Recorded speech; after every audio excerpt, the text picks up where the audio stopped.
What's up guys, this is Void of Just Gaming, your channel for fresh Arena Valor content. And talking about fresh, I've got a super current video for you.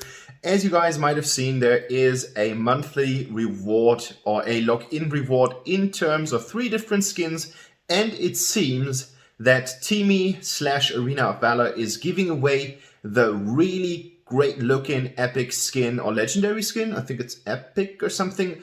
The HELLFIRE Skud. And Skud is something that you were able to get via the Tombola or something like that, where you have to spend at least 20, 30, 40, even 50 euros in order to get this skin. So it's quite worth a lot. And I took the chance to make a video upcoming for you guys who will receive the skin in order to check out what Skud is actually able to do while being in the game in the lower bottoms of the tier. And yeah, to kind of pick if you should take it and start playing Skud if you haven't been a Skud player anyways, or if you should just get another skin, for example, the Superman. So this video might help you in your decision. If you like this kind of content, of course, a subscription would be really nice of you. And as always, I highly appreciate every thumbs up and every contribution to my content. I've got, first of all, a build for you where we want to check out how to build Skud. And then afterwards, I've got some really fresh gameplay because I just played it like 10 minutes before I'm uploading or I'm re-subbing this video. So stay tuned and have a good time on the battlefield. Alright guys, so here we are in my armory where we want to check out what items to use on Skud. So first of all, we need to determine what kind of character Skud is and what his role is in the game. Usually Skud is played on the solo lane. That is because of his brawler capabilities. But if you have played Skud in a game before, you know that his dueling abilities are quite limited. He's more of a I'm running in your face, beating you once, and then afterwards I'm retreating to safety kind of guy. That comes because he's somehow of a glass cannon-ish character. You've got some bruisey ones such as Arthur, who's able to stand a beating and fight back. But if you stay with Skud in one of the fights too long, you will just see your health points deplenish quite fast. Therefore, what we want to do is we are going to build him more like an assassin and not as some kind of tank. And this is going to be in our build as well. And as you can see, the only item that we are going to use in this build in particular is the Hercules Madness. This is the only item that we're using for some kind of protection, but it's not really offering too much. We've got 180 armor, and then we've got this little nice shield that we get that is going to be increasing with our levels. In the video, you will see that I'm going to switch Muramasa for Uriel's brand. That is because of the fact that we are fighting against Maganga on the one hand, and we are going to fight against Isha on the other hand. Therefore, I wanted to have a little bit of more mage-based stuff while not going to let any of the attack damage lower, and therefore I was taking Uriel's brand as an attack item. Armor-wise or Arcana-wise, I'm going with my so-called AD tank build. That is due to the fact that he is really squishy, and I just wanted to boost this a little bit in terms of health points. As you can see, we're getting around 800 health points with the build, and the build consists of 10 times Indomitable, armor, max HP, and attack speed, which is really nice on him. Then we've got Benevolence for the movement speed, max HP, and the HP regeneration. And of course, we want to have some lovely armor piercing, and then we're taking Skewer as the last result of this. In terms of enchantment, I'm going with a more utility-based stuff. That is, we are going to use Nature's Rage, as well as the Nature's Gift here for some additional HP boost, and I'm going with Tower Blessing. What you can do, of course, is take Backstabbing, because you will just have a lot of brushes where you can hide yourself, and then afterwards just flip into the enemy with your 2-1 combo, and then afterwards just get back to the brush again. And then in the second tree, I'm taking Enhanced Restore as well as Gunslinger to boost our abilities just a tiny little bit more in order to maximize our damage. So this is the build. Let's take a look at the gameplay. Alright, here we go. And we have a pretty bad matchup. We are fighting against Yina, and to face Yina as an opponent, as someone who is more like a sort of run out, deal damage and then get back combo type of guy, is not really the nicest thing that you want to have against you on the solo lane. But no matter what, we have to fight against her, and I can already tell you that Skud really shines in terms of the late game, where you are able to kind of pick on your targets and you can focus on the squishy heroes that you're going to one-shot. So this kind of glass cannon build, of course, comes with its flaws, as you go into fight against a character who's going to fight in constant approaches during the map fights.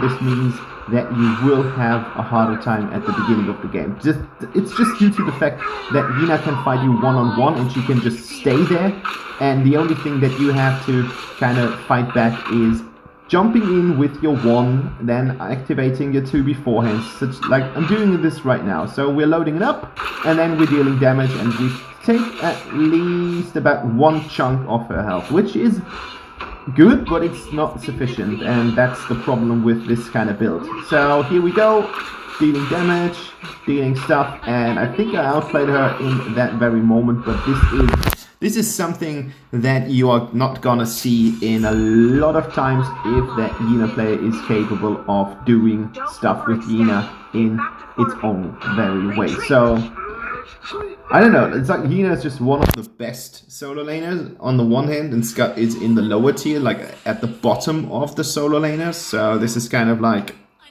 it's an uphill battle that you might have problems winning, because she has the damage in her one form, and in the other form she got problematically she got the movement speed, and she's got a dash that's gonna be another dash if she hits. And this is kind of like completely countering your ability to go in, slow her down, and then afterwards just kind of backing off and get 1 hit or 2, but not stand a constant, what's the word for this? Barrage. Top log, please slow. I don't even know what this was going to be here. Then we don't really hit her, and if you are in the combo you can't really do anything against it, and I should have just backed off here. I thought that I was able to fight that, but now she gets the shield, and this is basically a problem for us here. As you can see, it was kind of close, but not close enough. Yeah, here we go. So the beginning of the game will be Skud in the position that I'm gonna die more often, and my kill-death ratio will not be the brightest, so there will be more deaths than kills, but then I'm not really super experienced on this character anyways, and I still feel that he's kind of difficult to play, especially against lane bullies as Yina, Richter, Florentino. They're all giving you a really hard time. So as I said, later on in the mid to late game, this is where I think Skud really starts to shine, and it's kind of a bummer that he is that difficult to play. I mean, he's pretty much a one-trick pony, and if you have realized on what to do with him, you kind of realize what to do against him, and that's basically one of his biggest limitations, because people will soon enough get to know what to do against this kind of hero. I mean, it's the same. I don't know what that was like. Yeah, you hit me, guy, but hit me, dude. But what was this all about? I don't get it. So she wanted to show me that she can combo me. I don't know. I don't even fucking know. We're just going to kind of avoid this, and then afterwards we're going to deal with all that stuff. Like, what you can do against Yina, and what my advice would be, is to fight her. I mean, that's the problem. I was a little bit too fast. Yeah, I mean, good thing is, if she is kind of trying to get you in the combo, usually your dash will be will be not on cooldown anymore. So this might be just something that you can use to escape. Unfortunately, in this scene, I did not hit him, I did not press the execute, and then therefore I do not get the kill, because otherwise that would have been a really nice 2-2. I mean, if you are tower dive by Yina and by Bright, I think to go out with your death in the end and a kill on the other hand would have been a particular good result, but in this case I kind of messed it up. So well played in the beginning, but now I kind of lost my way towards that, and I had the feeling that we were kind of confused on the map in order to get the enemies here, but things are gonna sort themselves out. I mean, now she got him. I don't even know how she did it. Like, she does not have the punish ability, and still she got it. Never mind. Ally has been defeated. So at the beginning we had this little kill disadvantage. The enemy scored more kills than we did. Oh my god, look at this gauntlet. It's looking so good. And this scene in particular is going to be the worst of all outcomes here. We did not manage to kill, we managed to kill Maganga, but we did not manage to kill Bright here. No, that's the Valheim, and Valheim basically kills us all. Really nicely played from the enemies, but our Valheim was missing then, and yeah, that was completely fucked up in total. So now we've got a 14 versus 18, and as you can see, things are not looking too well for us. 1-3, not the best, as I can say, not the best, to put it mildly. I mean, the good thing is we are close on, we're close before, and now she's away, that's a problem. The good thing is we are close to the point where we can actually, and I pushed her away, and now they push me away, and my team is not following up, and Bright is dealing with Maganga, and now, oh, this was a mess. This was a complete mess in terms of coordination, but we kind of managed to at least get the 14-18 to a 17-20. So reduced it to 3 kills in between, which is a good thing to have, but yeah. 1-4.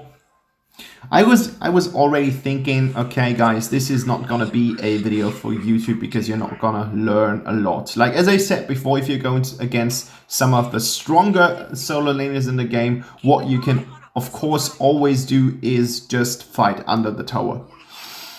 And the good thing about Skud is your wave clear is phenomenal. As you see here in this scene, if you have loaded up your S2 just a little bit and you dash in, you will instantly kill the normal minions, and you are close on one-shotting the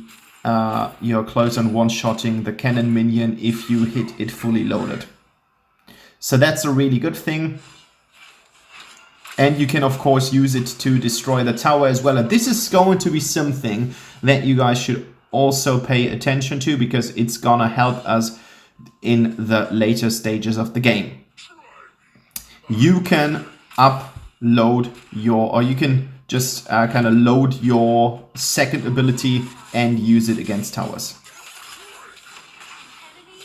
And that's so stupid. I was uploading my ultimate and it kind of procced, so it was activated, but while I was in the ult animation of her, of course she's got the iron body thing, and as she is not kind of affected by control effects, my ult doesn't work against her. So here's the advice, and I mean, I just found it out right now for myself. If I would have thought about it, yeah, I might have figured it out beforehand, but sometimes you have to learn it the hard way. So you want to use your ult afterwards. When she is finished with her combo sequence, then you can use it, and you're going to repel her, and that just means that you can try to back off to safety if you have been caught in her deadly combo. I mean, I kind of like the kit that they have given to him, the HP regeneration. What's happening right now? Can anyone explain what's happening with the little crabs? I didn't read anything on the internet before, so I'm kind of like, what's going on with these crabs? Here we go. This is so much damage. And now with the execute, things are starting to get a little bit better. What did I want to say here? Oh yeah, the kit, about the kit that they gave him. I think his last ability, his ultimate, is kind of like off the board. It's, you are someone who is about fighting enemies face to face, and then your ultimate is something where you can actually knock enemies off. Like as you have seen in this particular scene, yes, you're cool, you're just putting them back under the tower. Like yes, you're dealing damage, but why not something such as Richter's ult, for example, or I don't know, like something useful would be cool. So this is the part where it actually starts to begin to make begin to be entertaining, because as you saw, this is exactly what I was referring to earlier. You can use your ultimate and use it on the tower, and that was 2000 damage to the tower in total. That's so good. I was really surprised here that from one moment to the other, everyone was like, okay, let's head back. Let's head back and start to damage the Darkslayer here, and that was like as if we would have fought with one single mind. And what was really good about this, like even if Ari and I are level 12, we were able to zone out Bright here, so that Bright did not contest the Darkslayer in any kind of way. So now we've got 23 versus 24, and we do have a Darkslayer in our pocket that we are able to unleash to kind of just destroy the core. So this should basically be kind of easy, right? Here we go, here we go, here we go. And here I make a mistake. No, that wasn't the mistake. That was good. I was turning back.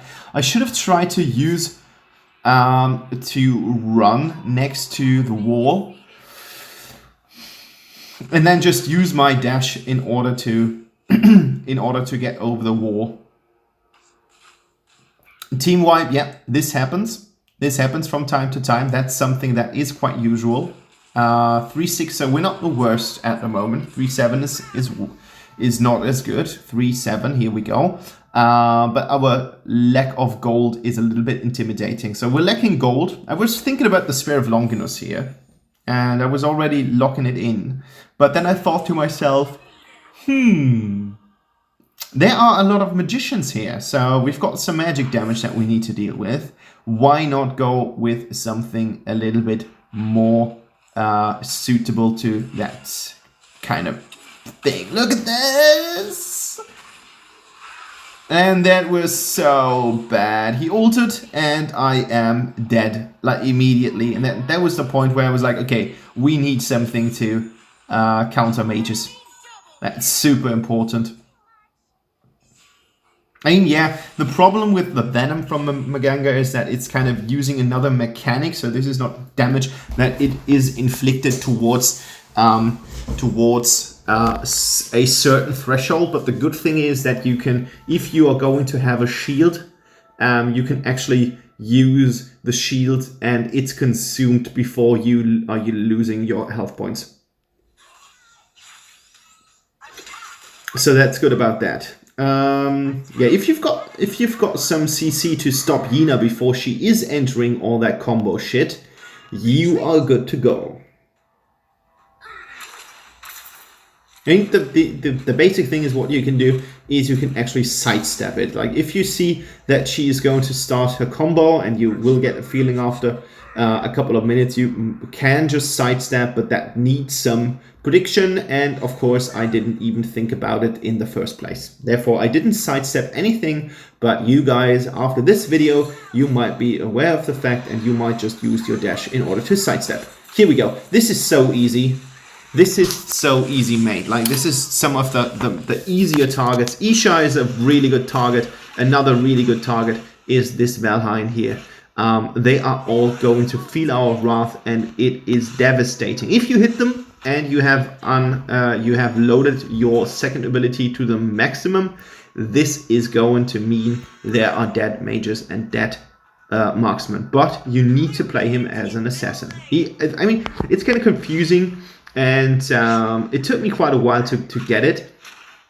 But he's considered to be some kind of tank. He's locked in the tank region, and I completely disagree with the kind of labeling that they gave him. I think he is a warrior / assassin if you are not building completely on armor and something like that. But this is going to ruin his... Oh my god, sorry, not getting too much sleep these days. So, I mean, that ruins completely his offensive potential if you go in full tank or something like that. And I don't think that this is the right thing to do. I mean, I might try it. I might try just like Sunfire Cape and something like that. Oh, that's Mantle of Ra in this game. Sunfire Cape and stuff like that might actually be some fun stuff that I'm gonna use if I'm about to play, let's say, support or something. Here we go. I'm throwing him away.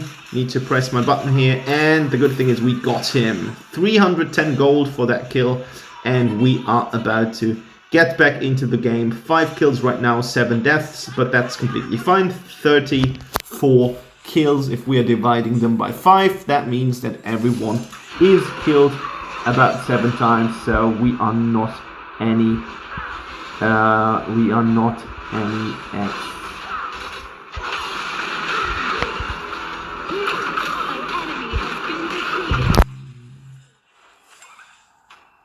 We are not anything special. I don't know. I completely forgot what I wanted to say. So this is really bad, but then on the other hand, it's really good. Like, look how close that was. That was so fucking close. Attack the enemy's nexus. Yeah, what do you think we are about to do? Like, what do you think was our plan beforehand?